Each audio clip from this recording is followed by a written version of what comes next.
truly focused and you're truly paying attention and you're in the present moment, all of a sudden you will leave this three-dimensional reality. And when you leave this three-dimensional reality, there's only one other place you go, and that is the realm of thought, and that's called the quantum field.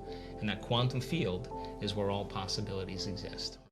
Mind was such a strong element. It wasn't diet, it wasn't celibacy, it wasn't any of those things. It was just really this element. And so then I was able to figure out that there were 4 common things. And then I wrote a book about it, and then I thought, God, if this works really on people that were sick and are better, and they come from all walks of life, all colors, all races, all genders, sexual preferences, but all of a sudden, I wanted to see if I was able to reproduce it.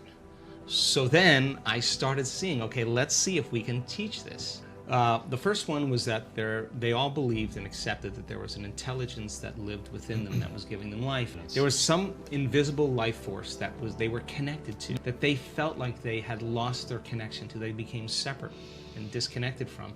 And that when they got the diagnosis, they woke up and said, man, I gotta connect again, and I gotta connect to my essence. And so they developed a relationship with it. Just like you develop a relationship with anybody.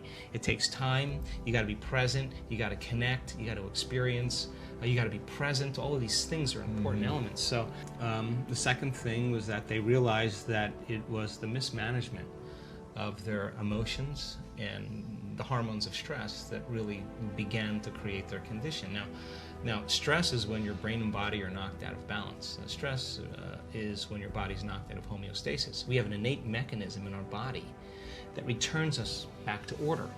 So then if someone cuts you off on the LA freeway, you have an emotional reaction, but 15 minutes later you're back to driving and you're over it, right? That's all organisms in nature can tolerate short-term stress. So if you're reacting to, like if Tyrannosaurus Rex is chasing you, you have to make a decision. Am I going to use 20% of my energy, or am I going to use 100%? So it turns out when you're reacting to traffic, 200%. Oh, right, or if you're reacting to your coworker sitting in the cubicle next to you, you're turning on that response, and what was once very adaptive becomes very maladaptive. Because when you turn on the stress response and you can't turn it off, now you're headed for disease, because nobody can live in emergency mode for that extended period of time. Well, human beings, we can turn on the stress response just by thought alone. You can think about your problems and you're producing the same biological effects.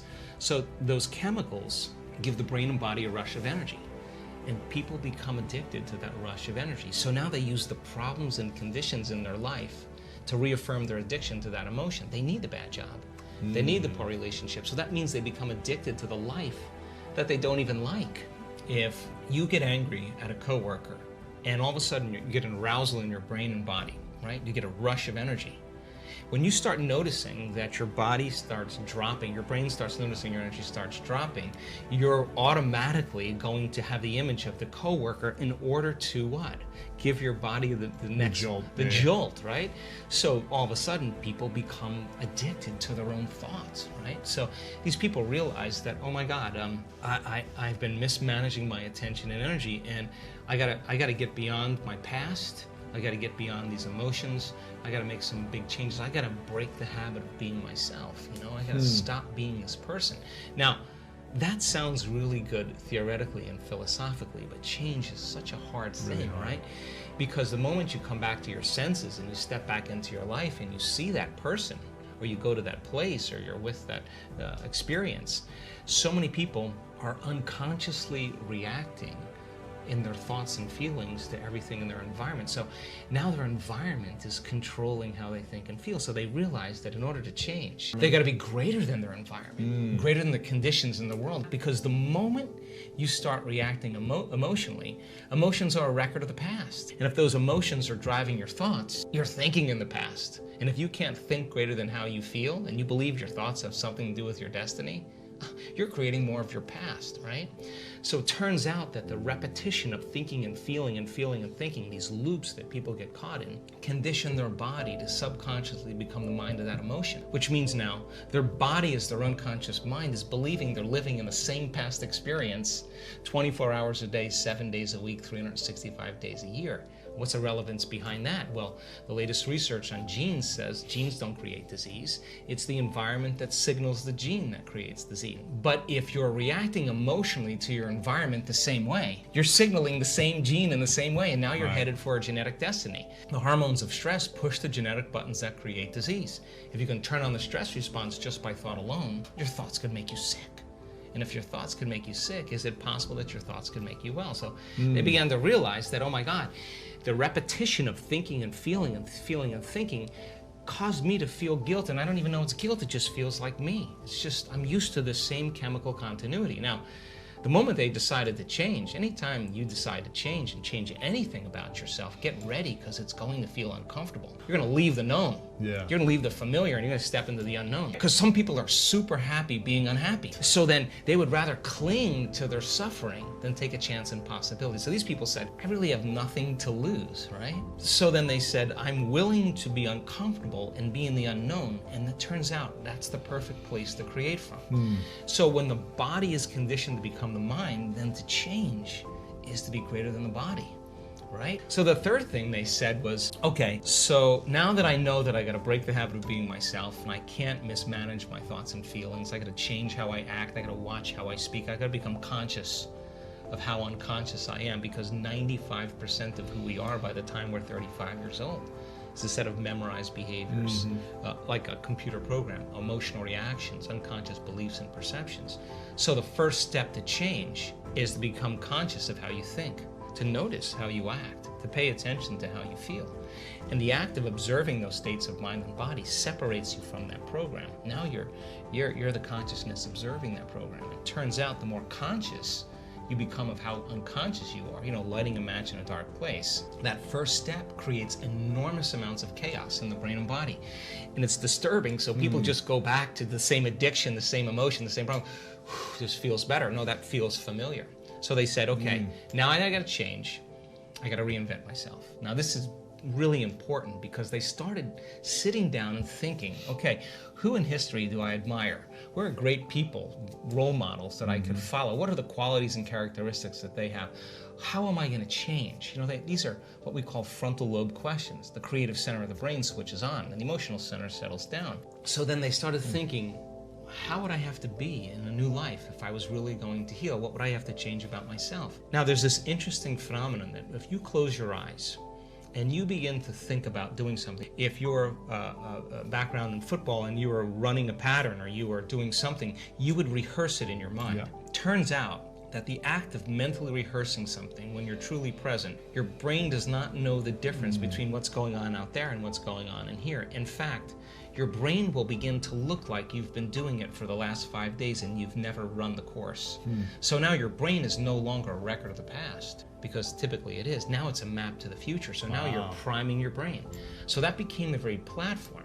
What are the qualities? And beginning to get in this creative state, began to lay down the circuits of a new personality.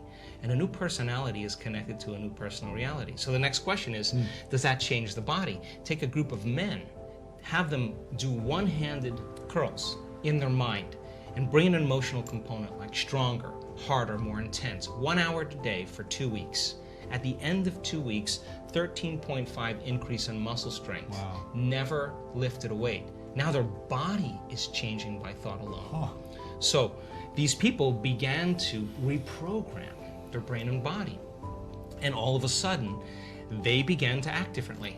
Why? Because they installed the circuits. They began to think differently, of course. They began to feel differently. They were no longer feeling pain. They're actually liking themselves, right? So then if they're living by a different emotion, and they're feeling an elevated emotion before they're healing, before they were healed, they're not waiting for their healing to feel joy and gratitude.